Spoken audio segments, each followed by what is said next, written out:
Հաղորդման հովանավորն է Տուն դեպո կահույքի խանութ սրահը։ Հաղորդման հովանավորն է Dream Park հյուրանոցառեստորանային համալիրը։ Հաղորդման հովանավորն է Աջափնյակ բժշկական կենտրոնը։ Վերջապես եկավ։ Այո, այդքան սպասված գարունը վերջապես եկավ, սիրելի հեռուստադիտողներ, այո, այսօր մարտի 1-ն է, մենք առավել քան նախորդ օրերին ժպիտով, սիրով եւ արդեն ջերմությամբ ենք սկսում Բարև Երկիրը, բարի լույս ձեզ բոլորիդ։ Բարի լույս սիրելի հեռուստադիտող, ես վստահ եմ, որ ինչպես շատ ենք նշում, բայց հատկապես գարնան առաջին օրը արևը արդեն հասցրել է ջերմացնել ձեզ եւ շատ ուրախ ենք, որ ձեր սուրճը, թեյը կամ ջուրը վերցրել եք եւ միացել եք մեզ։ Մենք Բարև Երկիրն ենք, բայց չէինք լինի, եթե չունենայինք մեր հավատարիմ եւ շատ սիրելի գործընկերներին, նրանք են Տուն դեպո խանութ սրահը, Dream Park հանգստյան գոտին եւ իհարկե Աջափնյակ բժշկական կենտրոնը։ Այո, այցելելով Աջափնյակ բժշկական կենտրոն, դուք յուրահատուկ մոտեցում եք ստանալու, իսկ Dream Park-ում կարող եք լորվա բնությունը վայելել, ինչպես նաեւ այնտեղի համեղ խոհանոցը եւ լավ պայմանները։ Հիշեցնեմ իհարկե ավանդաբար նաև այն հասցեները, որտեղով կարող եք հետևել մեր թողարկումներին, եթե բաց եք թողել այն դիտելու հեռուստացույցային տարբերակը։ Երկիր մեդիայի YouTube-յան եւ Telegram-յան ալիքներ, ինչպես նաև Երկիր մեդիայի ու Բարև Երկրի Facebook-յան էջեր։ Շատ ուրախ ենք, որ դուք հենց այդ էջերի միջոցով նաև մեզ կոմենտներ եք գրում, հետաքրքիր մտքեր եք կիսում մեզ հետ, շնորհակալ ենք հետադարձ կապի համար։ Դու սիրում ես գարունը։ Շատ եմ սիրում, իսկ կա մարդով չի սիրում գարունը։ Ես օրինակ այնքան չէ, ես ավելի սիրում եմ ամառ եւ աշուն, սիրում եմ երբ շատ տաք է, իսկ աշունը իհարկե սիրում եմ գեղեցկության համար։ Բայց իհարկե գարունը բնության զարթոնքն է, վերածնունդն է, մենք ինքներս էլ կարծես վերափոխվում ենք, այո, մեր մտքերը, մեր էներգիան նորոգվում է, ջերմանում ենք եւ այդպիսով ավելի բարի ենք դառնում, կարծում եմ։ Ես միշտ եմ բարի, բայց դե այո գարունը տրտնապատկում է։ Ուրիշները Արմինե, այո։ Ուրիշներն էլ են փաստում, վստահեցնում եմ, բայց գարունը այո դրականը ինչպես կտրտնապատկում։ Վստահաբար գարնանային տրամադրությամբ սկսում ենք մեր աշխատանքը եւ ինչպես այս ամբողջ պահքի շրջանում յուրաքանչյուր կիրակի, այո, սկսում ենք մեր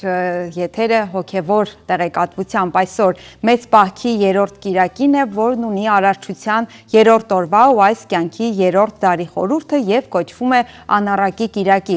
Այս անունը վերցված է այդ օրն ընթերցվող Ղուկասի ավետարանից, որտեղ պատմվում է, թե ինչպես անսկիզբ հայրն իր միածին որդուն առաքեց աշխարհ, գտնելու իր կորուսյալ պատկերը, մարդկային բնությունը եւ մեղքերից ետ դարձնելու անառակ որդուն։ Այսօրը Աստված մեզ հիշեցնում է, որ երկնքում մեծ ուրախություն է լինում յուրաքանչյուր ապաշխարողի համար։ Այո, թերևս ով ուզում է ապաշխարել իսկ այդ կիրակին է կարող եք գնալ եւ ապաշխարել եւ շարունակելով ուզում եմ ասել, որ յուրաքանչյուր տարվա մարտի առաջին կիրակի օրը նշվում է մանկական հեռուստատեսության եւ ռադիոյի միջազգային օրը, որը ստեղծվել է 1994 թվականին ՄԱԿ-ի մանկական հիմնադրամի UNICEF-ի նախաձեռնությամբ։ Տոնի կազմակերպիչները բոլոր լրատվամիջոցներին հորդորում են, բացի մանկական ժամանցային ծրագրերից, եթեր հեռարձակել նաեւ գիտակրթական եւ մշակութային ծրագրեր, եւ որոնցից երեխաներն ու պատանիները կարող են տեղեկանալ իրենց իրավունքների, պարտականությունների, ազգային մշակույթի եւ պատմության մասին, թերևս ինձ հետ համեմատ կլինես, որ շատ կարեւոր է, որ լինեն շատ մանկական ծրագրեր։ Այո, հատկապես մեր օրերում, երբ համացանցը տիրել է բոլորի տները, բոլորի կյանքը, հատկապես դեռահասների, ճիշտ ժամանակն է առավել քան երբևէ, որպեսզի հեռուստաալիքները, այո, գիտակրթական, ճանաչողական, նրանց տարիքին համապատասխան հեռուստածրագրեր եթեր թողարկեն։ Եվ վերջապես, այո, արդեն ինչպես ասվեց, մանկական հեռուստահաղորդումները պետք է նաև դաստիարակչական բնույթ կրեն եւ նպաստեն երեխաների բարոյահոգեբանական զարգացմանը։ Այո, մեծերին էլ չի խանգարում նմանատիպ հաղորդումներ, այսինքն հագեցած, տեղեկատվությամբ լի եւ ինչ-որ բան ուսուցանող, բայց հատկապես մանուկների եւ պատանիների դեպքում սա խիստ անհրաժեշտ է։ Երբ հեռուստացույցը հետին պլան եմ ավել։ Հիանա, ես քեզ ուզում եմ այսօր կոմպլիմենտ անել։ Ապա քեզ այս գույնը շատ սազում է։ Օ, շնորհակալություն։ Իհարկե ես հավատում եմ, որ դու անկեղծ ես, բայց նաև օրվա հետ է կապված Արմինեի հաջողախոսությունը։ Այսօր շռայլեք հաջողախոսություններ, սիրելի հեռուստադիտողներ, որովհետև այդ օրն է, այո, այդպիսի օր է նշվում։ Թե երբ, ինչպես եւ ում կողմից է ստեղծվել այս տոնը, հայտնի չէ, սակայն մի վարկածի համաձայն այն սկզբնավորվել է 2001 թվականին Նիդերլանդներում։ Գյումրիում։ Այս պարագայում թերևս էական էլ չէ տոնի ծագումնաբանությունը, որովհետև գեղեցիկ օր է, դիմացինին ջերմացնող ու ոգևորող խոսքեր ասելու առիթ եւ այն նշողները վստահ են, որ վաղ թե ուշ տոնը համաշխարհային կարգավիճակ կստանա եւ հայտնիություն ձեռք կբերի։ Այո, ինձ թվում է նմանատիպ դրական տոները միշտ պետք է շատ լինեն, քանի որ հաճախոսելը միշտ էլ իրականում կարևոր է, բայց ավելի կարևոր է, երբ հաճախոսությունը նաև ճշմարտության միտումներ ունի։ Այնպես որ այսօր ձեզ հարազատ ձեր սիրելի մարդկանց ասեք միայն ու միայն լավ իրականությանը համապատասխան հաճախոսություններ։ Դու շատ գեղեցիկ ներկայացրեցիր տոնը, ես էլ քեզ հաճախ ասեմ։ Շնորհակալություն։ Շարժվենք առաջ։ 2014 թվականից սկսած մարտի 1-ը նշվում է նաև որպես խտրականության դեմ պայքարի միջազգային օր։ Միավորված ազգերի կազմակերպության կողմից հաստատված օրվա նպատակը այն գաղափարի հաստատումն է, որ երկրագնդի վրա ապրող բոլոր մարդիկ անկախ սեռից, ազգությունից, մաշկի գույնից եւ տարիքից, սոցիալական կարգավիճակից ու մասնագիտությունից արժանավայել կյանքի իրավունք ունեն։ Իդեպ օրվա խորհրդանիշը թիթեռն է։ Այսօրը բազմաթիվ միջոցառումներ են անցկացվում, կազմակերպվում են քննարկումներ, գիտաժողովներ եւ բարձրաձայնում խտրականությունը ճնշում է, որը պետք է արմատախիլ անել բոլոր հասարակություններից։ Այո, խտրական վերաբերմունք ընդհանրապես ցուցադրել չի կարելի, ցուցաբերել չի կարելի, բայց ես հիշում եմ, որ դպրոցական տարիքում մի փոքր դեռ այս գաղափարը տարածված չէր եւ դասարանում, եթե կհիշես, բարձրահասակ, ցածրահասակի գերունիհարի կռիվներ կային եւ այդտեղ հենց այդ տարիքից խտրականությունները սկսվում էին։ Շատ նման օրեր կան խտրականության, հավասարության հետ կապված, այո, բայց կարծում եմ, որքան կյանքը առաջ է գնում, այնքան առավել ընդգծվում է այդ խտրականությունը, ինչպես նշեցիր, բարձրահասակ, ցածրահասակ, այդ բառերը բացարձակ չեմ սիրում, հարուստ, աղքատ, մեկից գեստը գեղեցիկ է, մեկից գեստը տգեղ է, իսկապես սրանք սարսափելի երևույթներ են, որոնք կուզենայի ասել թող արմատախիլ լինեն, բայց չեմ կարծում, որ մի օր հնարավոր է արմատախիլ մասնակի, բայց այո, ճիշտ ես ասում, լիարժեքաբար դժվար թե։ Յուրաքանչյուրս կարծում եմ, եթե մեր դերում լինենք եւ մեր անելիքը ճիշտ անենք, հետեւաբար դա արդեն մասսայական բնույթ կկրի եւ որևէ բան գուցե փոխվի։ Շարունակենք, այսօր Մոսկվայում աճուրդի կհանվի Հովանես Այվազովսկու Լուսնյակ գիշեր Ղրիմում բնանկարը, որը գնահատված է 60 միլիոն ռուբլի։ Ներկայացված 18-ից 20-րդ դարերի այլ վարպետների աշխատանքների կողքին Այվազովսկու 1861 թվականին հեղինակած եւ ավելի քան կես մետրանոց կտավը ամենաթանկ լոտն է։ Եթե դու գումար ունենայիր, կվերցնեիր։ Այո։ Եթե ունենայի, այո։ Մեծ սիրով կվերցնեի եւ շարունակելով նշեմ, որ աճուրդին ներկայացված է լինելու նաեւ մեծ ծովանկարչի Վլադիմիր Շոքենա ֆրեգատ գծանկարը եւ այն առանձնահատուկ է նրանով, որ Այվազովսկին այդ նավով ճանապարհորդել է Նիկոլայ առաջին կայսեր հետ։ Աճուրդին ներկայացված թե Այվազովսկու, թե մյուս հեղինակների գործերը մասնագետները բացառիկ են համարում, քանի որ բերված են մասնավոր հավաքածուներից, որոնք ավելի վաղ ցուցադրվել են միայն Տրետյակովյան պատկերասրահում։ Այսօր կարծում եմ արվեստասեր հասարակության համար եւ գումար ունեցող հասարակության համար իսկապես տոն է Մոսկվայում։ Շատ ճիշտ ես նշում, որ արվեստասեր եւ գումար ունեցող հուսով ենք ոչ միայն երկրորդը։ Այո, եւ ոչ մի օր առանց կինոնորության արդեն երևի նկատել եք սիրելի հեռուստադիտողներ։ Դերասանուհի Լիլի Քոլինզը կմարմնավորի լեգենդար Օդրի Հեփբըրնին։ Նոր ֆիլմը նվիրված է 1961 թվականին ստեղծված հանրահայտ հրաշալի նախաճաշ Ստիֆանիի մոտ դասական ժապավենին։ Էմիլին Փարիզում սերիալից հայտնի Լիլին խոստովանել է, որ արդեն 10 տարի է ինչ իր համար նպատակ եւ կյանքի իմաստ է եղել ստեղծել ֆիլմ սիրելի Օդրիի մասին եւ անձամբ մարմնավորել նրան։ Նա նաեւ ֆիլմի պրոդյուսերն է։ Սովորաբար եւ պրոդյուսերներն են նկարում, իրենք լավագույն կերպով են իրենց ներկայացնում եւ դերակատարներն իրենք եւ հուսով եմ լավ եւ գեղեցիկ աշխատանք է ստացվում։ Բացի դրանից բնությամբ նրանք իսկապես շատ նման են, երկուսն էլ եղնիկի աչքերով, նիհարիկ, իհարկե Օդրին Ժիվենշի, այո, մուսան, Լիլի Քոլինզը այս պահին կարծես թե դեռևս ոչ մեկի մուսան չէ, բայց իսկապես նմանությունը ակնհայտ է դեռ։ Շատ ճիշտ նկատում ես նմանությունը եւ շատերն են խոսում այդ մասին, շարունակելով, հա, ֆիլմային թեման ասենք, որ Ոսկե գլոբուսի արժանացած Սպիտակ լոտոս սերիալի աստղերից մեկն էլ Էմիլի Վուդը մեզ կներկայանա Ջեյն Էյրի կերպարով։ Շարլոտա Բրոնտեի հայտնի վեպը, որը հրատարակվել է 1847 թվականին, էկրանավորվել է ավելի քան 20 անգամ։ Բայց նոր սերիալը խոստանում է լինել նախորդներից տարբեր ու նոր մոտեցումներով։ Սցենարի վրա աշխատում է աղմկահարույց ժառանգները սերիալի սցենարիստ Միրյամ Բատտին։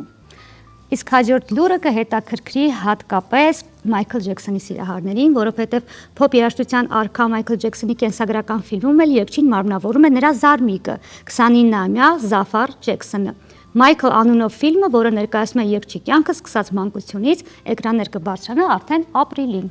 Այո, նրանց նմանությունը Կարծես ինձ ակնհայտ է, է, բայց այո։ Ծննդյան օրվան Իսկ դու սիրում ես? Շատ եմ սիրում։ Ես փոքր ժամանակ ամեն գնով պարապում էի, որ կարողանամ նրա այդ քայլերը կարողանամ կատարել եւ ստացվեց իդեպ։ Իսկ դու հավատում ես այն լեգենդներին նրա ողջ լինելու հետ կապված։ Չէ, չեմ, ես ոչ մեկի ողջ լինելու լեգենդներին չեմ Շորոն ես։ Ես թվում է, բացի միակ հույսս, որ Թուփակը կլիներ ողջ, բայց փաստացի ոչ։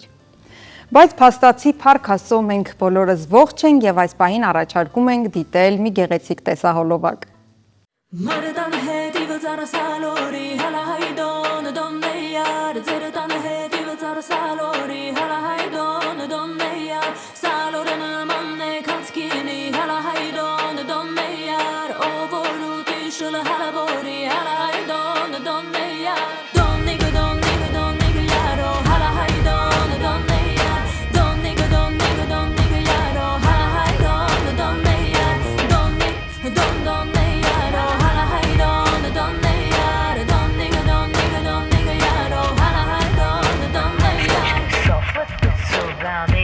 so hard and knock me down. Bet on myself and double down. Go back to sleep, don't touch that crown. From the mountains down to our lakes, we put the highlands into the waves. My roots run deep, I ain't easy to break. My baby, don't it keep me right at with me.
Բարելույս սիրելի հեռուստադիտողներ, եթե հենց նոր եք արթնացել, Բարև երկիրը շարունակում է իր ընթացքը, այո, այսօր գարնան առաջին օրն է, ինչի համար բոլորս շատ ուրախ ենք, անցավ ձմեռը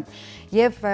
ուզում եմ ձմեռվա հետ կապված մի հետաքրքիր բան ասել, եթե կհիշեք, մենք մեր նախորդ թողարկումներում էլ խոսել ենք այդ մասին, որ Մատենադարանը այս ձմեռը իր վերջին Մատենադարանի լանջերը եւ շրջակայքը իր վերջին մերկ ձմեռներ անցկացնում։ Շուտով կանաչ ճեմուղիներով հնարավորություն ենք ենք ունենալու զբոսնել եւ մենք եւ մայրաքաղաքի հյուրերը։ Այս նպատակով էր հենց փետրվարի 6-ին բացվել Մատենադարանի այգու տեսլականը խորագրով 1 ամսյա ցուցադրությունը, բացահայտելով այգու գաղափարական ու տարածական բնութագիրը։ Եվ մենք ունենք շատ հետաքրքիր հյուր, ում հետ խոսելու ենք հենց այս թեմայի մասին, Armenia Tree պրոյեկտի ռազմավարական եւ գործընկերության ազդեցության հարցերով տնօրեն Մարինա Մխիթարյան, բարի լույս։ Բարի լույս ձեզ, բարի գարուն։ Մեր տաղավար։ Շնորհակալ եմ շատ։ Քիչ առաջ զրուցում էինք, որ դուք մեր տաղավարում դեռ չեք եղել, կարծում եմ այսօր մեկնարկեցինք, դեռ առիթներ կունենանք։ Այո, դա իմ բաց թողումն է միանշանակ, ու հույս ունեմ այս պրոյեկտով եւ մյուս ծրագրերով հաճախ կհանդիպենք։ Այո, պրոյեկտը շարունակական է լինելու, դրա համար անպայման կհանդիպենք։ Տարբեր հարթակներում արդեն ծանոթացանք այս նախագծին, իհարկե շատ ողջունելի, ուրախալի է, բայց կուզենամ նաև մեր տաղավարից պատմեք, թե ինչի մասին է խոսքը առհասարակ, այսպես շատ տարածական է, դեռ չենք պատկերացնում։ Շատ գեղեցիկ ու շատ խորհրդանշական, որ գարնան առաջին օրն է մեր պրոյեկտը ու ցուցահանդեսը կոչվում է Այգի բացվում։ Սա նորից շատ խորհրդանշական էր, որ այդ այգի գաղափարը ու այգու գաղափարը միաձուլվել են։ Armenia Tree Project-ը հավանաբար այլ կոնտեքստներում գիտեք, Հայաստանի, անկախ Հայաստանի ամենահին բնապահպանական ու կանաչապատման կազմակերպությունն է։ Մենք, ինչպես եւ շատ հայկական առաքելություններ, ստեղծվել ենք ցավից ու խնդրից արձագանքելու կարիքից, երբ ցուրտ ու մութ տարիներին 90-ականներին մեր հիմնադիրը Քերոլի Մյուգարը Բոստոնահայ եկավ Հայաստան ու տեսավ այն ծառերի սպանդը, որ այստեղ տեղի էր ունենում, ու որոշեց կանաչապատման կազմակերպություն բացել, որպեսզի այս ամբողջ ընթացքի վրայով թռիչ կանեմ 30 տարիների մոտ 1500 հեկտար անտառ է տնկվել այս ընթացքում։ Պատկերացրեք այդ ծավալը Հայաստանի նման փոքր երկրի համար, Արցախն էլ անշուշտ ներառած, եւ համարյա 10 միլիոն ծառի ենք հասել այս տարի, դա մեր համար բավականին սիրուն սիմվոլիկ թիվ էր, եւ ուզեցանք, որ այս տարին, որը շատ առումներով էր խորհրդանշական, եւ այս տարի լինելու է Հայաստանի կենսաբազմազանության մեծ կոնֆերանսը, գիտեք, Հայաստանը COP17-ի հյուրընկալն է լինելու, իսկապես շատ կարևոր տարի է մեզ համար, ամբողջ աշխարհից մոտ 25000 մարդ գալու է Հայաստան կենսաբազմազանության օրակարգը համաշխարհային քննարկելու,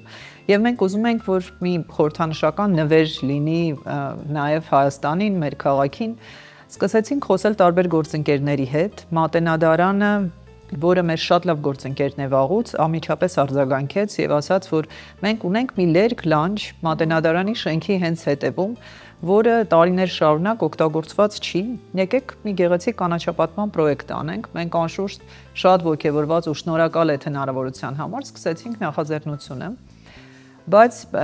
Մատենադարանը գիտեք, սակրալ տարածք է Հայաստանի համար, էլի, մենք չենք ուզում այդպես ֆետիշացնել, բայց իսկապես շատ կարևոր մշակութային կենտրոն է։ Ու այն գիտելիքի ծավալը եւ խորությունը, որ այդտեղ պահվում է, ուզում էր մի այնպիսի արձագանք, որը չասեմ արժանի, բայց գոնե մի քիչ համահունչ լիներ, այո։ Եվ մենք սկսեցինք մտածել ինչ անել։ Պարզապես ճարտարապետ բերել, որպեսզի ճարտարապետը գծագրեր, շատ տրիվիալ կլներ եւ չենք ուզում այդպիսի լուծում։ Մենք որոշեցինք անել համաստեղծում, որը ինքը իր մեջ այդպիսի համաարարչական գեղեցիկ process էր ներառում 40 մասնագետներ եւ բուսաբաններ եւ ճարտարապետներ, քաղաքաշինության մասնագետներ, կողքի շենքերի բնակիչներ, ազգագրագետներ, մարդիկ, ովքեր բովանդակություն ունեին փոխանցելու, համատեղ սկսեցին մտածել Մատենադարանի այգու մասին։ Ինչ է դա այս տարածքը, ինչ արժեքներ է կրում, ինչ ասոցիացիաներ է կրում, ինչ երազանքներ ունենք այս տարածքի հետ կապված, ինչ հիշողություններ ունենք։ Այդ բոլորը համատեղվեց եւ սցենարներ մշակվեցին։ Եթե ճարտարապետ պարզապես գծեր, դա կլիներ սկեչ, իսկ այս դեպքում եղան սցենարներ զարգացման։ Մենք դրեցինք դա էլ ավելին արեցինք, այսպես լայն մասսայական ներառականության սկզբունքով։ Հա, կարող ենք անվանել հանրային քննարկում, բայց մի քիչ ավելի փորձագիտական քննարկում էր, որտեղ ընտրվեցին լավագույն նախագծերը եւ դրանք ել ավելի հանրայնացնելու համար ստեղծվեց ցուցահանդես։ Մենք այս ճանապարհին շատ հաջողակ ենք, որ ունենք ֆանտաստիկ գործընկերներ։ Ահա կոլեկտիվ ընկերությունը Նարին Խաչատրյան, որ համադրող է, օգնեցին իրականացնել իսկապես նոր աշխատանք, որը այդ համադրման եւ համաստեղծման աշխատանքներ եւ ցուցահանդես ստեղծել, որը ինքը առանձին արդեն գեղեցիկ բովանդակություն է։ Եթե ժամանակ ունենաք դեռ այցելել Մատենադարան, շատ ուրախ կլինենք ձեզ հյուրընկալել։ Այսինքն ճիշտ եմ հասկանում, որ ցուցահանդեսին արդեն ներկայացված է ընտրված տարբերակը։ Բոլոր սցենարները ներկայացված են, եւ գործընթացը եւ բոլոր սցենարները կան, որովհետեւ մարդիկ նաեւ իրենց մասնակիցը, եթե չեն մասնակցել, մասնակից լինեն այդ Ընտրությունը երբ գործընթացին։ պետք է լինի այսինքն։ Ընտրությունը հիմա քվեարկության միջոցով արվում է եւ նաեւ Մատենադարանի ղեկավարությունը եւ խորհուրդը ընտրում են իրենց տարբերակը։ Դրա համադրում Ովքեր են մասնակցում քվեարկությանը։ բոլոր մարդիկ, ովքեր այցելում են ցուցահանդես, այդտեղ մենք ունենք քվեարկության համար թերթիկներ, նկարագրով բոլոր սցենարների, որտեղ կարող եք դուք էլ մոտենալ եւ ձեր ձայնը թողնել։ Լավագույն սցենարները արդեն կդրվեն մշակման եւ իրականացման։ Ունենք մեկ այլ գործընկեր, որը քանի որ Հայաստանում ցավոք լանդշաֆտային ճարտարապետությունը զարգացած չէ, նույնիսկ կրթական հնարավորություններ շատ չունեն մեր երիտասարդների հետ ուղղությամբ, մենք դրսից մասնագետներ ներգրավեցինք, ինչքան էլ որ չէինք ուզում, ինչքան էլ ուզում էինք տեղական լիներ, ներգրավեցինք բելգիական մի ընկերություն, կոլեկտիվ դիզայն է կոչվում, շատ մեծ փորձառությամբ ու գեղեցիկ ճաշակով Հայաստանի նկատմամբ այսպես ջերմ զգացմունքներով եւ հոգատարությամբ Մատենադարանին շատ զգուշությամբ մոտենալով հիմա արվում է նաեւ լանդշաֆտային հատվածը, հույս ունենք, որ ամբողջական կլինի։ Տիկին Մարինա, այստեղ թերևս շատ կարևոր է հենց լանդշաֆտային հատվածը, որովհետեւ ինչ էլ կառուցվի, գլխավոր հարցը, հա, թե ինչ բուսատեսակներ, ինչ ծառատեսակներ։ Հաշվի առնելով տվյալ տարածքի հողային որակը եւ այլն, ինչի վրա է շեշտադրումը դրվել, որպեսզի սեզոնային գոնե չլինի այդքան շատ, ինչ որ մշտական կանաչ կամ ինչ որ հա ծաղկային վիճակ լինի եւ հատկապես ինչ բուսատեսակներ, ինչ ծաղկատեսակներ Հայաստանի, թե դրսից պետք է բերվի։ Տեսեք, նախ ինքը լանդշաֆտը շատ սպეციფիկ է, եթե հիշում եք Մատենադարանի հետևի լանջը, դա դարավանդ է։ Այսինքն կասկադի շարունակությունը այդպես ամբողջությամբ դարավանդային հատված է, ու դա էլ է խորհրդանշական, որ ինքը կոնցեպտուալ առումով նույնիսկ շարունակում է կասկադը։ Դա ինքը արդեն պարտադրում է որոշակի ծառատեսակներ եւ զոնավորում։ Որոշ զոնաներ կան, որ կլինեն կոչվում է քաղաքային անտառ մոտեցումը, երբ վայրի ծառերի համադրությունը այսպես խիտ քաղաքային անտառի սկզբունքով է լինում։ Մյուս հատվածը կլինի շատ ավելի դեկորատիվ։ Մի հատվածը լինելու է, ու այդ զոնավորումը ինքը ամբողջությամբ ադապտացված է եւ կլիմային, եւ տեղի լանդշաֆտին, եւ բարձրությանը, եւ ոռոգման հնարավորություններին։ Մի հատվածը մեր շատ ամենասիրելի երևի հատվածն է, լինելու է դեղաբույսերի հատված, որովհետեւ մեր համագործակցությունը Մատենադարանի հետ դեռ վաղուց է սկսվել, երբ հետազոտական հատվածը Մատենադարանի անում էր գաղտնազերծում մեր մատյաններից բաղադրատոմսերի, որոնցից մեկի արդյունքը դարձավ, չգիտեմ, տեսել եք երևի մատենից ոգելից խմիչքը, բալասանը, որը արքայական բալասան էր, որը հիմա գաղտնազերծված նաև վաճառվում է Մատենադարանում, եւ այդ հետազոտության ժամանակ այդ բոլոր բուսատեսակները մենք օգնում ենք իրենց աճեցնել։ Ավելին ասեմ, այն թուղթը վերականգնողական, որ Մատենադարանն օգտագործում է գրքերը վերականգնելու համար, եւ որը նախկինում ներկրվում էր, հիմա աճեցնում ենք թղթածառի միջոցով, որից ստանում են այդ շատ գեղեցիկ նյութը, իսկ ինքը թղթածառը, եթե տեսնեք ինչպիսի գեղեցկություն է, դա մի հրաշք է պարզապես, բոլոր տեսակները լինելու են բոլորը, չէ, հիմնականում տեսակները լինելու են տեղական, որպեսզի եւ կենսունակությունը բարձր լինի, եւ նաեւ այդ տեղական ինչքան հնարավոր է պահենք մեր լոկալությունը տեղական։ Նախատեսում եք տվյալ բույսերից, որոնցից տեղորայք չասենք, տեղամիջոցներ կամ թուրմեր է պատրաստվելու, վաճառքի համար, թե գուցե տեղում օգտվելու, տեսնելու, մարդկանց հետ շփման այդ շրջանակը ինչպես է։ Նայեք, բուսական հատված, այսինքն որտեղ որ դա աճեցվելու է, մենք ուզում ենք, որ դա փորձառնական փոքրիկ այգի լինի։ Ասենք օրինակ դպրոցական խմբերը երբ որ գան, իրանք կարողանան ճանաչել դեղաբույսերը, եթե լինի դրանց սերմահավաքի շրջանը, իրանք կարողանան գալ եւ մասնակցել սերմահավաքին։ Փոքրիկ կրթական լաբորատորիա կլինի, որտեղ նաեւ առնվազն դպրոցական տարիքի երեխաների համար երևի մեզ էլ թույլ կտան, պետք է որ շատ հետաքրքիր փորձառություն լինի, ոչ միայն ժամանցի վայր։ Դա այն փորձառական կետերից է, որը մենք ուզում ենք լինի, որպեսզի Մատենադարանի այցելուի համար իր ընթացքը շարունակվի դեպի այգի։ Այսինքն պարզապես դիտողական չլինի, երբ որ դու անցնում ես, տեսնում ես այդ ժառանգությունը, շարունակվում է նաև դեպի բնական ժառանգություն Հայաստանի, եւ դու տեսնում ես այդ հսկայական բազմազանությունը, որը Հայաստանը իսկապես գիզակետերից է բազմազանության ամբողջ աշխարհում։ Այն այն քանակը ու բազմազանությունը բուսատեսակների ու կենդանատեսակների, որ մենք ունենք, ունիկալ է աշխարհի համար նույնիսկ, եւ ուզում ենք, որ դա արտացոլված լինի։ Հենց այդպես էլ կոնցեպտը մշակված է, որ կենսաբազմազանության այգի է լինելու։ Մարինա, իսկ տարածքը նախատեսվում է զբոսայգի, որպես դիտարկել, թե պարզապես դեկորատիվ կանաչապատ Դա այգի է, ջեմուղիներով, իր տրամաբանությամբ, մուտք է ունենալու դրսի կողմից, այսինքն ոչ միայն թանգարան մտնելով կարող եք մտնել, առանձին կարող եք նաև մուտք ունենալ դեպի այգի, որպեսզի մի քիչ ավելի բացենք հնարավորությունները։ Եթե ինչ-որ մեկը վճարովի տոմսով, թե բաց տարբեր։ Դեռ նախատեսվում է վճարովի, շատ տարբեր պատճառներով, այդ թվում նաև անվտանգային, որպեսզի լինի նաև թանգարանի մի մաս, այսինքն ինքը լինելու է բնական ժառանգության թանգարան բաց երկնքի տակ։ Քանի որ խնամքի մեծ կարիք է ունենալու նաև։ Պետք է վերահսկողությունը ուժեղ լինի։ Անշուշտ։ Եվ մատենադարանի շուրջ է տարածքը, դա մատենադարանի շենքի վերահսկողության խնդիր։ Եվ այդ հրաշքին վերջապես երբ ենք ականատես լինելու։ Հենց հիմա մեր նախագծման աշխատանքներն են ընթանում, մենք անընդհատ կապի մեջ ենք նախագծողների հետ։ Հենց հիմա զուգահեռ ընթանում է ցուցադրությունը, որպեսզի մարդիկ շարունակեն քննարկումը եւ քվեարկությունը, եւ մենք շատ հույս ունենք, որ COP17-ին, որը հոկտեմբերին է այս տարվա, մենք կկարողանանք անել հայտարարությունը այգու եւ նախնական բացումը, բայց այգին անverջ գործընթաց է։ Ծառատնկելը, դրա խնամքը, դրա վերատնկելը, նոր ծառերի ու նոր տեսակների բազմազանությունը ապահովելը։ Խատու ծառեր կլինեն, թե ոչ։ Պտղատու էլ ենք նախատեսում, այո, եւ պտղատու ծառեր, եւ դեկորատիվ ծառեր, եւ անտառային տեսակ։ Փոքրիկ բուսաբանական այգի։ Փոքրիկ այգի է լինելու, այո, կենսաբազմազանության այգի, եւ մենք հատուկ չենք ասում պուրակ, հատուկ ասում ենք այգի, որովհետեւ դա այդ գեղեցիկ արևելյան ավանդույթի եւ նաեւ մեր ավանդույթի Երևանի այգիների այդ ավանդույթի օրգանական շարունակությունն է լինելու։ Իսկ անուն կունենա։ Դեռ չունենք անուն, դեռ այն անունը, որ դրվել է, այգի բացվումն է, որը ցուցահանդեսի անունն է, բայց մատենադարանի այգի աշխատանքային անվանումն է դեռ։ Հետաքրքիր։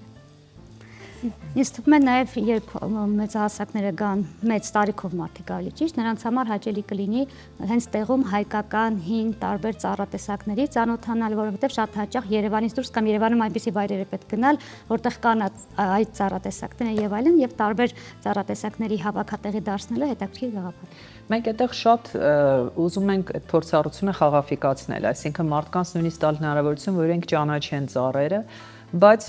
անկեղծ ասած ամենաշատը ուզում ենք, որ մարդիկ ունենան այդ դանդաղ ջեմելու ու մտածելու հնարավորությունը։ Չշտապելու վերջապես։ Այո, չշտապելու, որովհետև ինքը մատենադարանը այդ թեթև բովանդակությունը չի հանդուրժում, էլի, իսկապես ծանրակշիռ կոնտենտ է մատենադարանում եւ մենք ուզում ենք, որ մարդիկ դա մարսելու, յուրացնելու հնարավորություն ունենան ջեմուղիների միջոցով։ Պարզապես քայլելու, պարզապես Մասիսի ֆանտաստիկ տեսարան է վերևից բացվում, այդ տեսարանը վայելելու, հոտերը, բույրերը, նույնիսկ ծառերի ծաղկման շրջանները ու գույները այնպեսին է համադրությունը լինելու, որ ամբողջ տարվա ընթացքում դու այդ քո բոլոր զգայարանների միջոցով տեսողական շնչառական բոլորի միջոցով կարողանաս ընկալել այդ այգու բազմազանությունը։ Իսկ զբոսավարող եք ցորտ կլինի որպես այդպեսին, որպեսի նախատեսում, բայց եթե տեսնենք, որ այնքան բարդ է դարձել բովանդակությունը, որ դրա կարիքը կա, դա արդեն մեր գործընկերները մատենադարանում կարծում եմ արագ զբոսաշրջիկներին գուցե հետաքրքրի, հա, տվյալ ծաղկատեսակը, ծառատեսակը։ Մենք գրավոր բաներ նախատեսում ենք ու իսկապես շատ հավակնոտ պրոյեկտ է, որպեսզի պատկերացնենք հաջորդ փուլերի համար նախատեսում ենք, որ այնտեղ նաև սրճարան է լինելու, որտեղ մածյաններից նորից գաղտնազերծված ու գտած բաղադրատոմսերով փոքրիկ այսպես խորտիկներ կլինեն, սուրճ կլինի եւ թեյ կլինի հայկական բուսատեսակների թեյ։ Սա էլ որպես էլի փորձառության շարունակություն, որ եթե դու մտնում ես մատենադարան, չգիտեմ, Ամիր Դովլատամասեցու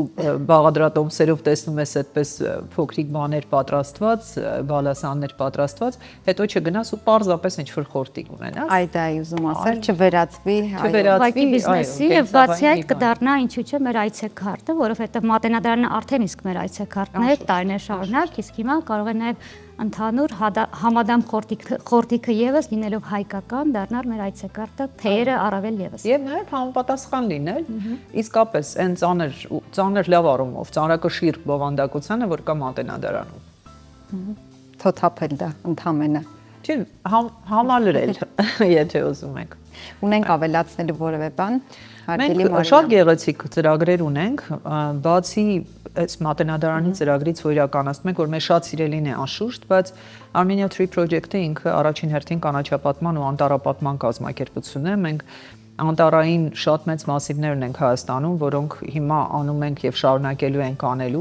անել, եւ նաեւ քաղաքային միջավայրերի բազմազանություն ու վերաիմաստավորում։ Եթե նախկինում մենք մտածում էինք, որ քաղաքային միջավայրը գեղեցկության համար է, հիմա դա դիտում ենք որպես մարդկանց վարքը փոխելու, նաև մարդկանց վերաբերմունքը փոխելու ու այդ սեփականության զգացումը ուժեղացնելու հնարավորություն։ Ոչ նաև առողջության եւ թթվածնի պակասը լրացնելու, առաջին բանը, որ ասում հիմա ինչ ծառեր կտրվում են, իհարկե մենք բոլորս ականատես ենք, ոչ մեզ հարմար ծառերով են լրացվում։ Առաջին բանը, որ մենք լսում ենք, դա օդի աղտոտվածության, կենսաբազմազանության պահպանման, Երևանում պարզապես շնչելու, Հայաստանում շնչելու հնարավորությունը բարելավելու սկզբունքն է, բայց նաև մարդկանց մասնակցության սկզբունքը։ Սա շատ կարևոր հանրային երևույթ է, երբ որ մենք նույնիսկ մատենադարանում, երբ որ մարդիկ գալիս էին մասնակցելու քննարկմանը, ասում ենք, որ սրանք մինի ռեֆերենդում կոչվածներն են, փոքրիկ հանրաքվեներ են, երբ որ մարդը որոշում կայացնելու մեջ իր մասնակցությունն է ունենում, այսինքն սա վարք է փոխում, մարդիկ դառնում են շատ ավելի պրոակտիվ եւ հասկանում են, որ իրենց ձայնը կարևոր է ոչ միայն 4 կամ 5 տարի մեկ, երբ որ մեծ ընտրություն, ամեն օր, երբ որ դու որոշում ես կայացնում, քո քաղաքի վերաբերյալ, քո կողքի բնակավայրի, քո այգու վերաբերյալ, դու դառնում ես ավելի քաղաքացի։ Այսինքն այդ նույնիսկ փոքրիկ հանրաքվեները խրախուսելով մենք փորձում ենք հատկապես մարզային մեր բնակավայրերում, որտեղ հիմա շատ ավելի ակտիվ ենք աշխատում, փորձում ենք այդ վարքը մարդկանց պրոակտիվության ու մասնակցության նաև ավելացնել եւ բնության նկատմամբ սեփականության, սիրո ու երկարաժամկետ մտածելակերպի, ոչ առօրեական մտածելակերպի վարքը խթանել։ Շնորհակալություն հետաքրքիր զրույցի համար, Մարինա։ Իհարկե Գարնան առաջին օրվա համար սա հրաշալի մեկնարկ էր ունենալ այդպիսի հեռանկար, որ այո, բնապահպանական ծրագրերը, կանաչապատման ծրագրերը մեր երկրում ակտիվ են, հատկապես մայրաքաղաքում, որտեղ ինչպես փաստեցինք, օդը աղտոտված է, իսկ կանաչ տարածքները քիչ։ Մենք պատահական չէինք հենց այսօր այս թեման ընտրել, այն լինելու է շարունակական, մնացեք մեզ հետ։ Թերևս Գարունը եկել է եւ մեզ հորդորում է, հուշում է, որ ժամանակն է թարմացնելու մեր զգեստապահարանը, նոր գույներ ընտրելու եւ հարմար լինելու գարնանը, եւ մենք առաջարկում ենք էթիկա եւ էսթետիկա էջի միջոցով ծանոթանալ, թե այս գարնանը նորաձևության ինչպիսի միտումներ կան։ Դիտենք էջը եւ վերադառնանք։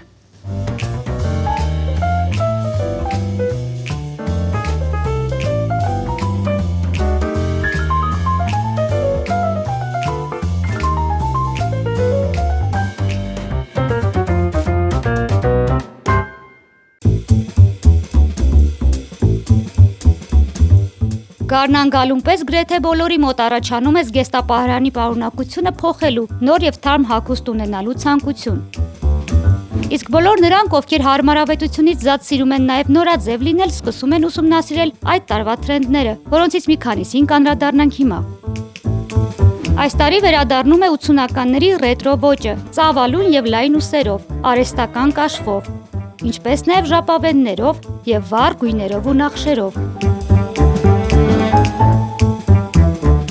Այս տարվա աչքի ընկնող նորություններից են արտահայտիչ ու անսովոր լայն օձիքները, որոնք հատկապես վերնահագուստի դեպքում են շեշտվում։ Ժանյակն այս տարի իր դիրքերն ավելի է ամրացնում, իսկ տարբերվել սիրողները կարող են այս տարվա մյուս թրենդը դիտարկել, երբ ժանյակը եւ նուրբ կտորները համադրվում են։ Երկար տարիների օվերսայզից հետո 2026-ը մեզ է վերադարձնում նաեւ կիպ ընդգծված Իրանը։ Հաջորդիվ դասական կտորների եւ ձևերի ու բախրամայի համադրությունն է գալիս։ Եթե որպես հագուստի մաս այն ձեզ դուր չի գալիս, ապա կարող եք աքսեսուարի կամ պայուսակի տեսքով կրել, գնալով բոհո ոճի հետքերով։ Բոլոր տեսակի դասական դարձած տաբատների կողքին 2026-ին նորաձևությունը մեզ առաջարկում է նմանվել Մուլթերոս Ալադինին, քանի որ տարվա թրենդ է լայն բալոն տեսակի տաբատները։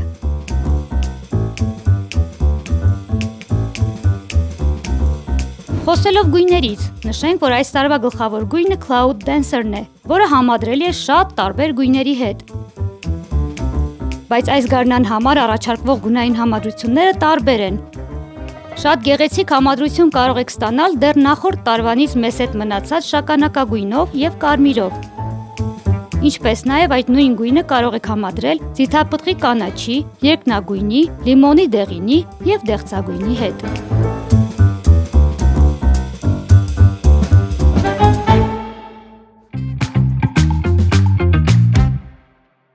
Բարև երկիրը շարունակվում է սիրելի հեռուստադիտող, այսօր այս գարնան առաջին օրը գեղեցիկ տրամադրությամբ մենք ուզում ենք խոսել բնության մասին, ինչպես եւ արդեն սկսել ենք։ Բնությամբ հիանալուց զատ մարդը բոլորս պարտավոր ենք հոգ տանել, որպեսզի այն մնա այնպիսին, գոնե ինչպիսին կա։ Եթե կարողանում ենք օգնել, որ դառնա ավելի լավը, ապա պետք է դա նաեւ անենք գործով։ Եվ կան մարդիկ, որ հենց գործով են անում այդ քայլերը։ Այո, որովհետև բնապահպանության, աղբի վերամշակման եւ տեսակավորման խնդիրը առհասարակ խնդիր է ամբողջ աշխարհում։ Հայաստանը եւս բացառություն չէ, բայց այո, մեր շուրջը կան մարդիկ, այս պահին մեր կողքին, որոնք երկար տարիներ արդեն այդ հարցով են զբաղվում։ Ներկայացնեմ սիրով մեր հյուրերին ISSD հասարակական կազմակերպության համահիմնադիր նախագահ Մխիթար Ավետիսյան, բարի լույս, եւ ISSD հասարակական կազմակերպության համահիմնադիր Իրինա Մկրտչյան, ձեզ էլ բարի լույս։ Բարի լույս։ Բարի գալուստ մեր տաղավար։ Ինչպես է սկսվել ձեր գարնան առաջին օրը։ Շատ լավ, մենք սպասում ենք այդ օրվան, որովհետև այդ նոր զարթոնքի, բնության զարթոնքի այդ օրն է, խորհրդանշում, եւ բնականաբար մենք շատ ծրագրեր ունենք, որոնց սկիզբը նաեւ հենց լինելու է գարնանը, այնպես որ մեզ համար շատ լավ, կարևոր օր է գարնան բացումը։ Թերևս սկսենք ձեր կազմակերպության ամենաառաջին քայլերից, երբ հիմնադրվեց, ինչ ճանապարհ եք անցել եւ ինչու հենց այս ուղղությամբ սկսեցիք ձեր ճանապարհը հոգ տանելու բնության մասին։ Մեր կազմակերպությունը ստեղծվել է 2017 թվականին, արդեն 9 տարի։ Հիմնական նպատակը կազմակերպության Հայաստանի Հանրապետությունում կայուն զարգացման ապահովումն է, սոցիալական, տնտեսական եւ բնապահպանական ոլորտներում մենք իրականացնում ենք մի շարք նորարարական ծրագրեր, որոնք ուղղված են հենց Հայաստանի գյուղական եւ քաղաքային բնակավայրերում կայուն զարգացման ապահովմանը։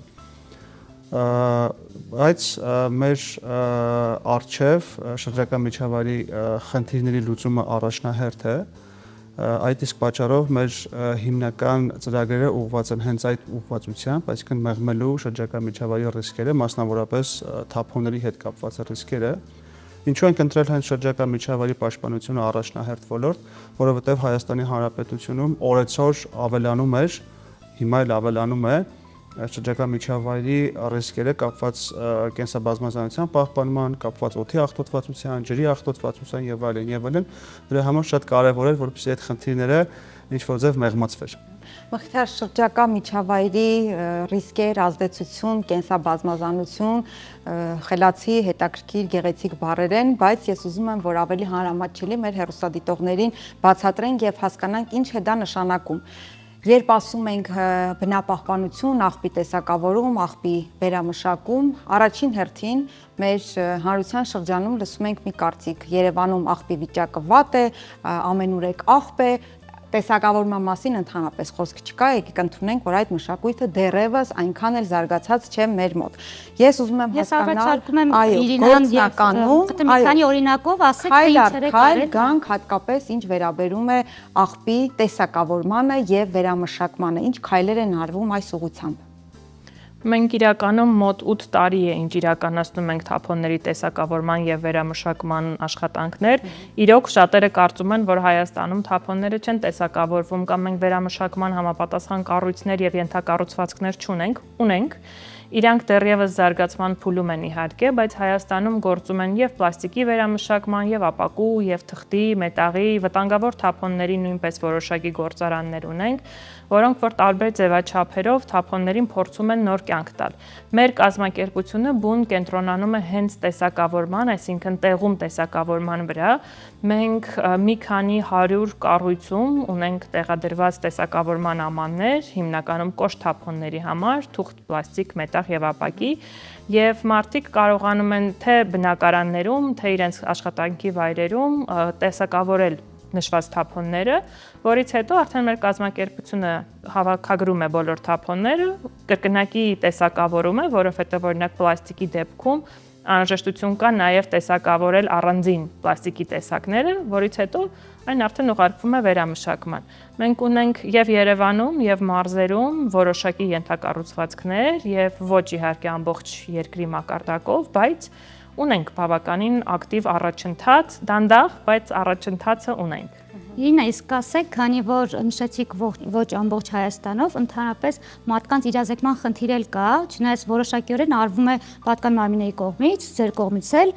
կասեք իրազեկման ինչ ծրագրեր ունեք, ոնց կարող են տեղեկանալ, ինչպես կարող են, եթե ուզում են որոշակիորեն միանալ եւ դառնալ այս ամենի մասնիկը գուցե։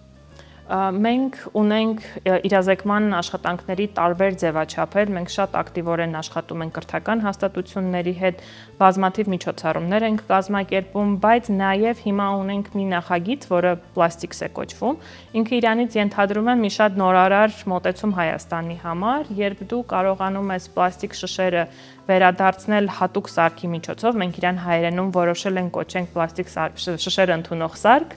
որը որ դեպոզիտային համակարգի կոնցեպտով է շատ երկրներում աշխատում, որոշ երկրներում դու կանխավճարային գումար ես վճարում շշի համար, երբ որ շիշը հետ ես վերադարձնում, այդ գումարը քեզ հետ են վերադարձնում տարբեր ձևաչափերով։ Ինչպես ապակե շշերի պարագան։ Այո։ Հայաստանում մենք ցավոք սրտի այդ օրենքը դեռևս չունենք, բայց որpիսի փորձարկենք եւ հասկանանք արդյոք նման ձևաչափը Հայաստանում կաշխատի, մենք տեղադրել ենք եւ այս տարի նախատեսում ենք ավելացնել այդ սարքերի քանակը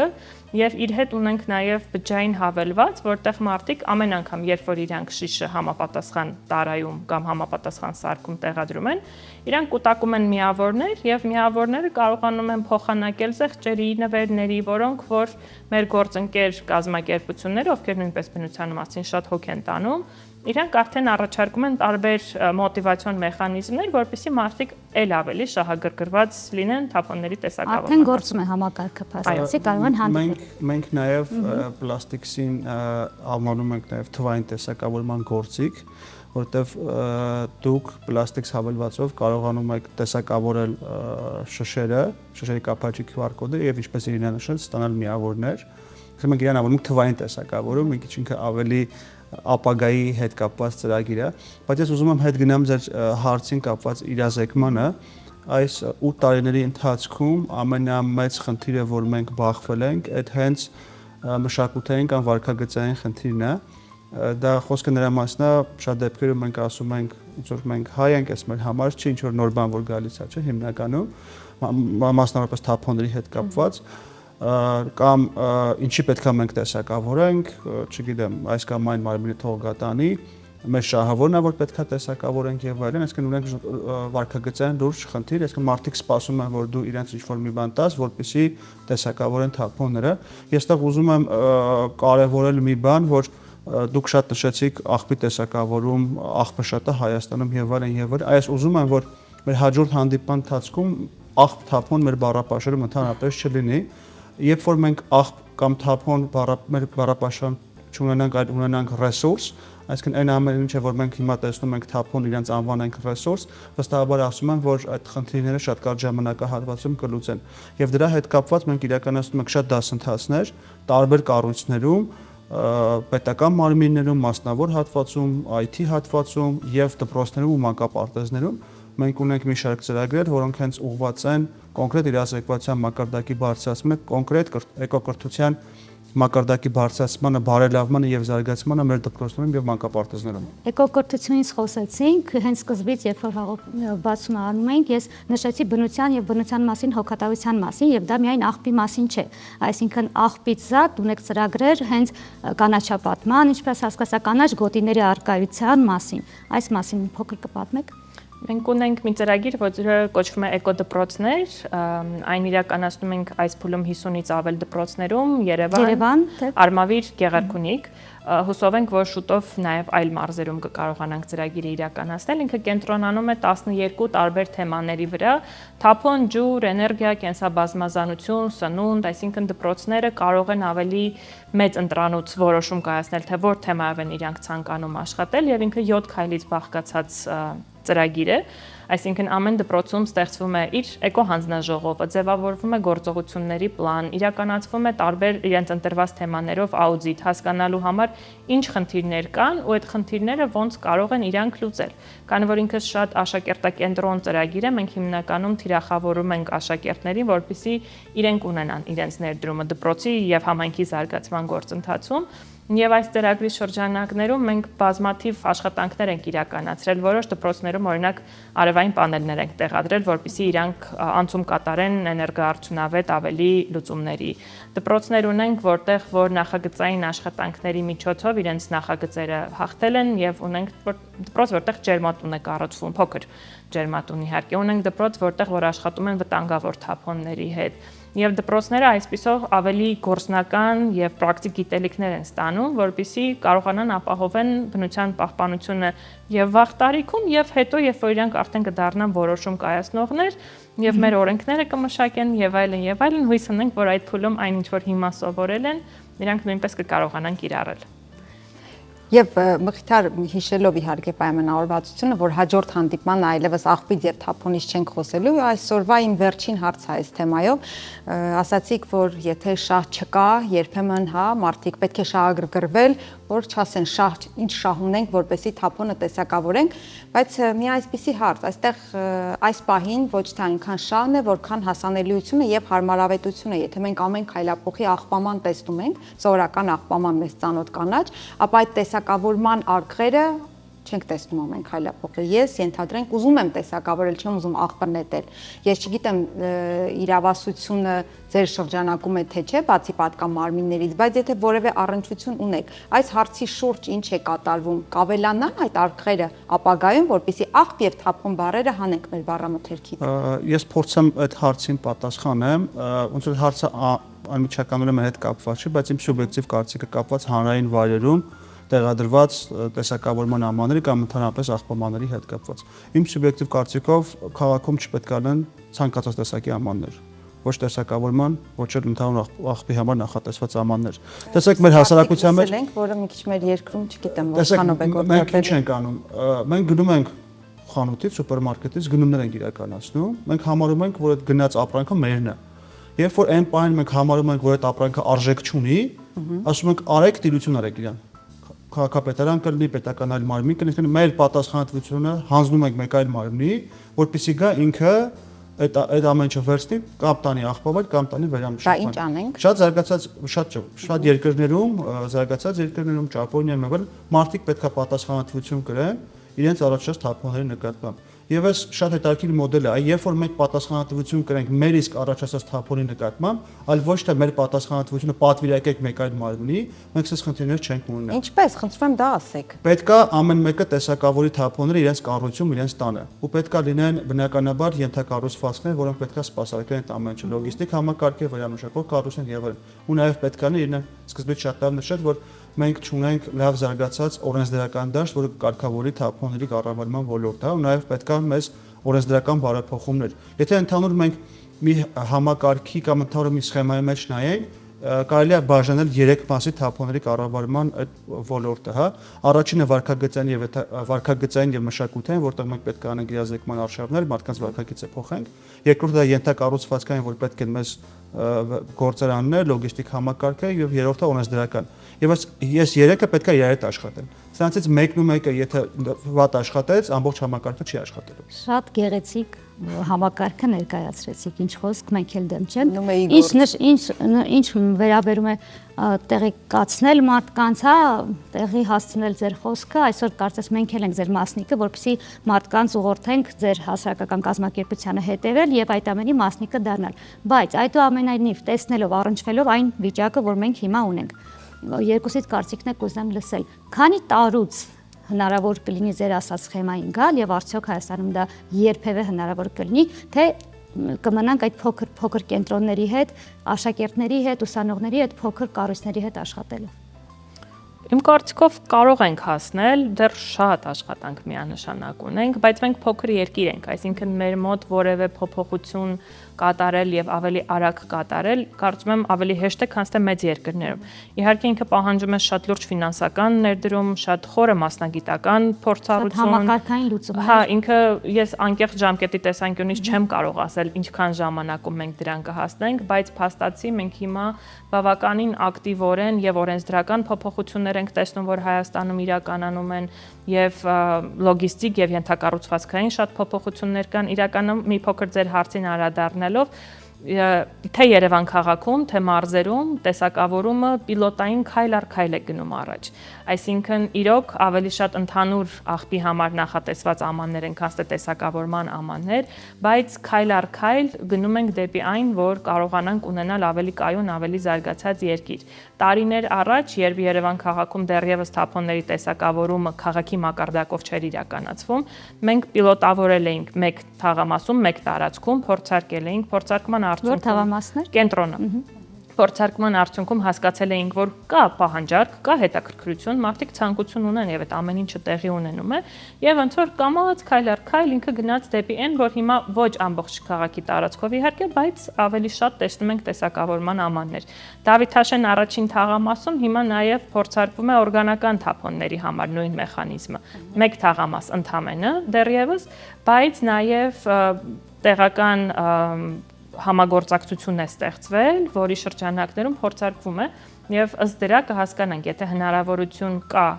օրգանական թափոնները նույնպես տեսակավորել, կոմպոստացնել եւ հետագա այդ հումքը օգտագործել օրինակ կանաչապատման աշխատանքներում, դա նույնպես մեկ քայլ կլինի դեպի ավելի կայուն եւ կանաչ զարգացում, բայց դա իհարկե վերջնական լուծումը չի կարող լինել, այսինքն ինքը պետքա շատ ավելի լուրջ համակարգային մեծ փոփոխության ենթարկվի։ Լավ, թերևս վերջում ուզում եմ ես ժամանակի առումով փորձեմ պատասխանեմ, ես մի քիչ լավատես եմ գտնում ու ժամանակ նաև կնշեմ։ Եթե բոլոր ռեսուրսները հասնելու են, իմ կարծիքով 5-ից 10 տարվա ընթացքում մենք ունենք այն իդեալական տարբերակը, որ մենք պատկերացնում ենք, եթե բոլոր ռեսուրսները հասնելու են, ու լինի մեր կամքը դրան։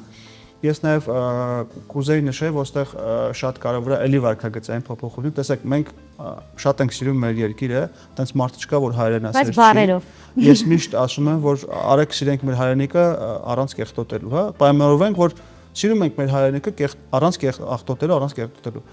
Չասենք չկա տեսակավորման նման, չկա այս, չկա այն։ Okay, արեք պայմանավորվենք, գնում ենք, չգիտեմ, միտեղ հանգստանալու, մեր հետևից այդ աղտոտ չթողենք։ Գոնե ուրիշ թեմա է, փոքր քայլ է, բայց գոնե այնտեղ չթողենք։ Եվ վերջում, եթե Դիանան հարց ունի, կուզեմ մի այսպիսի ամփոփիչ նախ այս երկար տարիների ընթացքում 17 թվից ինչ հաջողության կետեր ունեք, մի քանիսը արդեն իհարկե ասացիք, եւ առաջիկա մի տարվա համար ինչ հետաքրքիր նախագծեր, ծրագրեր, որոնք գուցե սկսել եք, շարունակելու եք, որոնք սկսելու եք։ Ես կարծում եմ մենք ամենահպարտը թափոնների հետ կապված մեր աշխատանքներում ենք։ Կացավորվա բառը։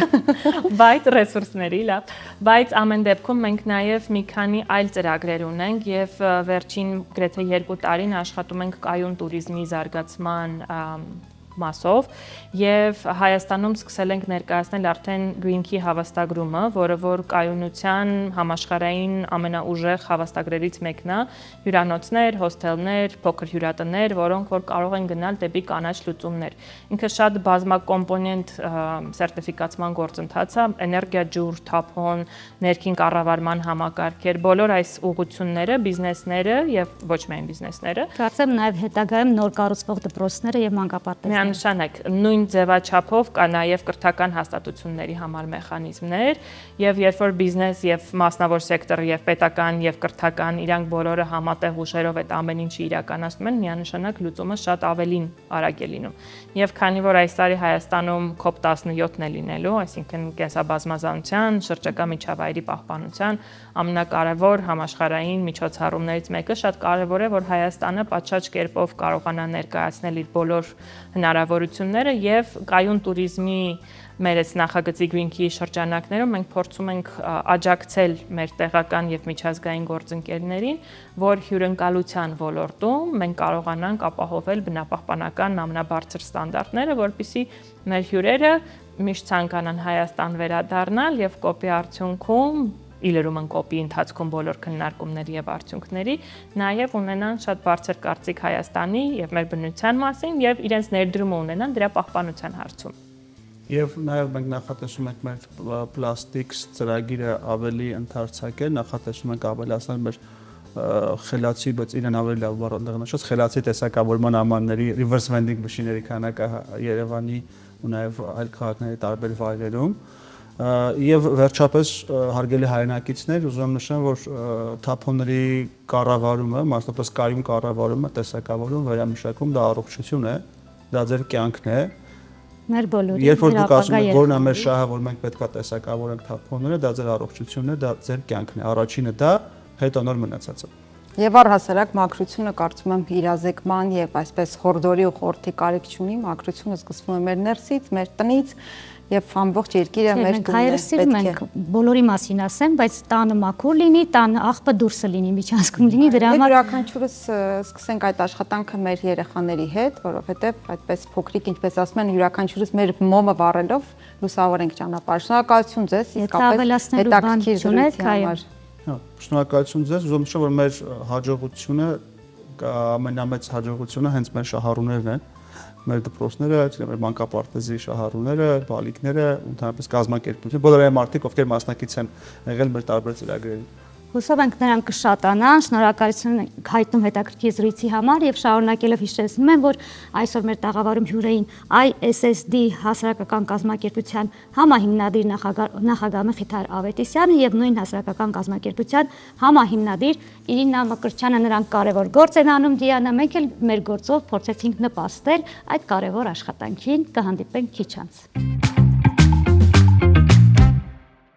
Բարև երկիրը շարունակում է իր ընթացքը, սիրելի հեռուստադիտողներ, ժամանակն է եթերը տրամադրելու մեր բժշկին։ Առողջ երկիր բժիշկ Մանուկյանի հետ էջն է այս պահին եւ այսօր բժշկի հյուրը Medtech Service ընկերության վաճառքի եւ գնումների մենեջեր Աննա Թունանյանն է եւ փոխտնօրեն Արմեն Կարապետյանը։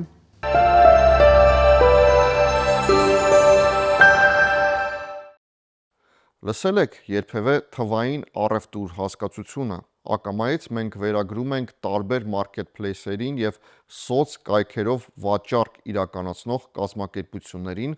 կամ on-line սուպերմարկետներին, այնինչ Հայաստանում խոշորագույն բժշկական եւ ստոմատոլոգիական ներմուծող կազմակերպությունը արդեն իսկ ստեղծել է եւ մեր բժիշկների եւ բժշկական մասնավոր եւ պետական հիվանդանոցների համար մի on-line պորտալ, որի միջոցով խորհրդատվությունը, սարքերի եւ պարագաների ուսումնասիրությունը, գնումը, վերադարձը, առաքումը, տեղադրումը, վերանորոգումը եւ շատ ավելի գործողություններ կարելի է կատարել լինելով ձեր աշխատանքի վայրում եւ տանը։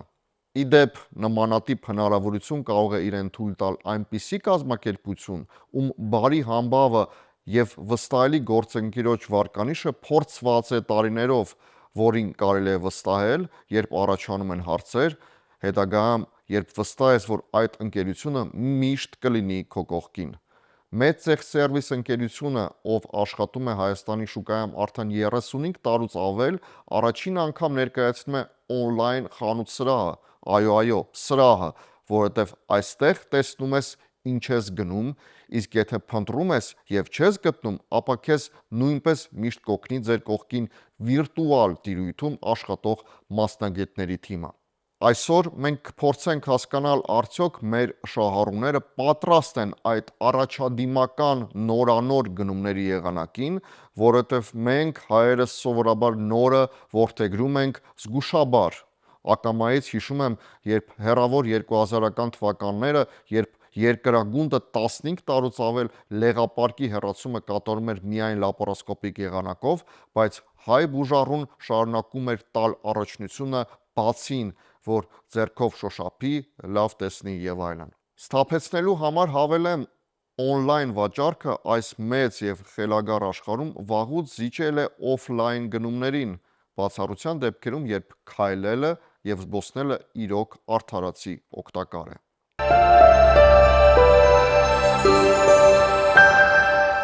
Ողջունում եմ ձեզ հարգելի բարեկամներ, կրկին առողջ երկիրն է եթերում, գտնվում ենք Medtech Service ընկերությունում, ավելի քան 40 տարի շուկայում գտնվող բժշկական սարքավորումներ ներմուծող ընկերությունում եւ այսօր զրուցելու ենք նաեւ շատ կարեւոր գործառույթին մասին առցանց գնումներ։ Ողջույն։ Ողջույն։ Ինչքանով է կարևորում առցանց գնումները, չէ՞ որ ամբողջ աշխարհում կան բազմաթիվ բժշկական սարքավորումներ եւ այդ ամենը ներկայացնել խանութ սրահներում եթե թերևս անհնար է, սակայն մենք նաեւ ներկայացնում ենք բոլոր հնարավորությունները, որպեսզի մեր բժիշկները կարողանան պատվիրել ամբողջ աշխարհից յուրաքանչյուր թերևս սարքավորում։ Այո, առանց աշխատանքային ժամերի հնարավորությունը 24/7 տարբերակով, քանի որ կարող եք տալ մեզ ձեր հուզող հարցերը եւ ստանալ բոլոր պատասխանները, ինչպես սարքավորումների գների, սարքավորումների տեսականու, տեխնիկական բնութագրերի եւ ստանալ այլընտրանքային լուծումներ։ Ինչպես նաև այստեղ ներկայացված են թերևս Հայաստանում առկա սարքավորումների ամենամեծ տասականին, ներկայացված են նաև իրենց արժեքները եւ որը ամենագրավիչն է, սարքավորումները գտնվում են Հայաստանում եւ դուք կարող եք հաշված ժամերի ընթացքում ստանալ ձեզ անհրաժեշտ բոլոր սարքավորումները։ Մեր կայքում վճարումները կարող եք կատարել թե քարտով, թե բանկային փոխանցումով, թե վիսանձի եւ թե կազմակերպության կողմից։ Ինչպես նաև ունենք հնարավորություն, դուք կարող եք պատվիրել սարքավորումը, սակայն վճարումը կատարել հենց տեղում, երբ որ մեր մասնագետները կմոտեցնեն սարքավորումները, կտեղադրեն, կբացատրեն եւ կներկայացնեն դրանք։ Այստեղ ներկայացված է իսկապես սարքավորումների լայն տեսականի եւ դուք ունեք հնարավորություն առանց ձեր առօրյա աշխատանքից կտրվելուց ձեռք բերել այդ սարքավորումները։ Ինչպես նաև մեր ընկերությունը ունի մտահոգություն, որ մեր հաճախորդները կարող են կասկածել որակի կամ մատուցված ծառայության վերաբերյալ, քանի որ մենք ունենք 35 տարվա բարի համբավ եւ մեզ վստահում են գրեթե Հայաստանի բոլոր բուժ հաստատություններում։ Արդյոք եղել է այնպես, որ հաճախորդը փնտրել է ամբողջ Հայաստանում այս կամ այն սարքավորումը, չի գտել եւ դուք կարողացալ եք բավարարել այն առաջարկը, այն պահանջարկը, որը որ կա։ Այո, մեզ շատ հաճախ դիմում են նոր բացվող բժշկական կառույցների ղեկավարները, որոնք ներկայացնում են հսկայական ցանկ եւ մենք մեզ համար առաքելություն է համարվում ոչ միայն վաճառք կատարելը, այլ նաեւ ճշգրիտ տալ գրագետ ճշգրիտ խորհրդատվություն եւ ներկայացնել սարքավորումներ, որոնք կարող են կատարել գրագետ ճիշտ կազմակերպել տվյալ հաստատության աշխատանքը, ինչպես նաեւ կարող ենք առաջարկել ավելի մատչելի տարբերակներ եւ լրիվ այլ սարքավորումներ, հիմնավորելով դրանք եւ տալով հնարավորություն տնտեսել գումարներ եւ կատարել ավելի ճշգրիտ ինվեստիցիաներ։ Նաև մենք գիտենք, որ ներկա իրականությունը այնպիսին է, որ ներմուծման ժամանակ բավականին հարցեր են առաջանում, մասնավորապես հավաստագրման եւ ներմուծման որոշակի գործընթացներին։ Մենք գիտենք, որ դրա համար կա հատուկ այսպես ասած բաժին, department, որով զբաղվում եք դուք։ Մի քանի խոսք եթե կարելի է։ Հավաստագրման գործընթացը ինչ խոսք միտված է վերահսկելու եւ կանխելու անորակ բժշկական սարքավորումների եւ պարագաների մուտքը դեպի Հայաստան։ Սակայն հավաստագրման հետ մեկտեղ մենք հանդիպում ենք բավականին երկարաժամկետ գործընթացների, քանի որ այդ գործընթացը փաստացի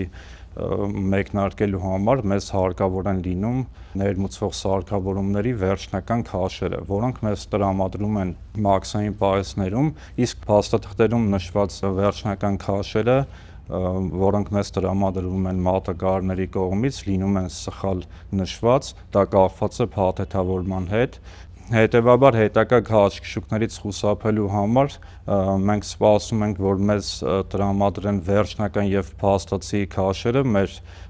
մաքսային գործընկերները եւ նոր մեկնարկում ենք գործընթացը։ Լինում են նաեւ այնպիսի իրավիճակներ, որ շատ հայտնի մատակարարներ մեզ չեն կարողանում տրամադրել այն վկայականները, որոնք պահանջվում են, որոնց պատճառով կրկին երկարում է սարքավորումների ներմուծումը Հայաստան։ Հայաստան հասնելուն պես ապրանքի ինքնարժեքը բարձրանում է, քանի որ մենք վճարում ենք երկարաժամկետ պահեստավորման համար, իսկ մատակարարումները ինքնըստինքյան մոտ 30%-ով ավելի երկարում են։ Մետեղ սերվիս ընկերությունը ստեղծված իրավիճակում փորձում է գտնել մասամբ լուծումներ եւ ավելի պահանջված ապրանքների տեսակայինները, սարքավորումները, բժշկական կահույքը եւ պարագաները մենք պահեստավորում ենք Հայաստանի մեր պահեստներում եւ պահանջարկի դեպքում շատ արագ, որպեսզի կարողանանք մատակարարել բուժ հիմնարկներին։ Լինում են այնպիսի դեպքեր, երբ որ մեր գոլեգաները,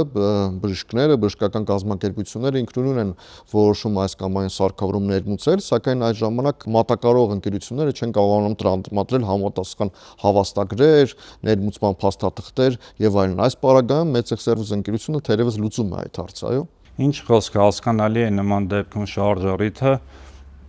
քանի որ թվացial ավելի մատչելի արժեքի հետևից գնալով ոմանք մոռանում են, որ հենց գործարանի կողմից տրամադրված արժեքը, եթե նույնիսկ ներառած է տեղափոխումը, բայց հաստատ ներառված չէ մաքսը զերծումը,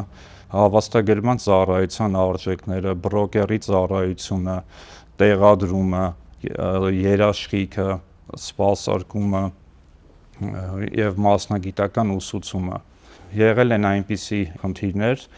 որ բժիշկները անհատ կամ հիվանդանոցները պատվիրել են սարքավորումներ հեռավոր մատակարարից, բայց Հայաստան հասնելուն պես առաջվել են բազմաթիվ խնդիրների, քանի որ այդ սարքավորումները եղել են վնասված, եղել են թերի, բացի հաշիվ ապրանքագրից չեն ունեցել որևէ այլ փաստաթղթեր եւ վկայականներ, եւ այս դեպքում Մեծեքսերվիս ընկերությունը աջակցել է այն հիվանդանոցներին եւ բժիշկներին, որոնք առնչվել են նման իրավիճակների։ Կա այսպիսի ազգային առանձնահատկություն, որ մեր բժիշկները, մեր ազգաբնակչությունը սովորաբար սիրում են տեսնել, շոշափել այս կամ այն սարքավորումը, նյութը նոր գնել։ Սակայն երևի թե այդ ենթամշակույթը փոխվում է, այո։ Այո, on-line վաճառքը մեծ թափ է հավաքում եւ մենք տարեց տարի նկատում ենք ավելի մեծ ակտիվություն մեր կայքով գնումների դեպքում։ Հաճախորդները ունեն մեծ հնարավորություն երկարատև տնտղել, ուսումնասիրել սարքավորումները եւ տալիս է դա հարմարավետություն, ինչպես նաեւ մեր հաճախորդները գիտեն, որ բոլոր վաճառքների ներքո գտնվում է շատ հայտնի կազմակերպություն եւ կարող են այցելել ֆիզիկապես մեր սրահներ եւ նաեւ ստանալ իրենց բոլոր հուզող հարցերի պատասխանները։ Մենք ունենք բավականին մեծ վաճառքներ սարքավորումների, քանի որ սարքավորումները տեստավորվում են տեղում եւ գործում են երաշխիքային սպասարկում, ինչպես նաեւ Երևանում մեր առաքումները 25000-ից բարձր գնումների դեպքում կատարվում է անվճար։ Նաեւ տեղեկացնեմ, որ Մեծեքսերվիս ընկերությունը ներկայացնում է ամբողջական նախագծեր, այսինքն թե բաժանմունքների, թե թերևս ամբողջությամբ բժշկական կենտրոնի համալրման նախագծեր, ինչ է դա նշանակում։ Ամբողջական նախագիծ դա այն է, որ Մեծեքսերվիս ընկերությունը առաջարկում է իր աջակցությունը փոքր, միջին եւ մեծ բժշկական եւ ստոմատոլոգիական կենտրոնների կառուցմանը, սկսած ֆինանսական աջակցության պայմաններից մինչև մարկետինգային լուծումների առաջարկումը, Մեծեքսերվիսի աշխատակիցների հետ համատեղ կազմվում է գնային ցուցակ, առաջարկվում է գին որակ հարաբերությամբ լավագույն սարքավորումները։ Մեծեքսերվիս ընկերությունը բազմաթիվ աշխարհահռչակ կազմակերպությունների պաշտոնական ներկայացուցիչն է Հայաստանում։ Մենք ապրանքներ ենք ներմուծում եվրոպական երկրներից, մասնավորապես Գերմանիա, Մեծ Բրիտանիա, Ֆրանսիա, Իտալիա, Միացյալ Նահանգներ, Չինաստան, Կորեա, Ճապոնիա, ինչու՞ չէ նաև ԵԱՏՄ երկրներից, եւ մենք մեր բոլոր ապրանքների համար տալիս ենք երաշխիք եւ ամենակարևորը հետ երաշխիքային սպասարկում ենք անում։ Այո, ինչպես միշտ ասում եմ, յուրաքանչյուր մասնագետ պետք է զբաղվի իր գործառույթով, բժիշկը պետք է բժշկի, բուժի, իսկ Մեծեքսերվիս ընկերությունը կմատակարարի լավագույն սարքավորումներ։ Կհանդիպենք։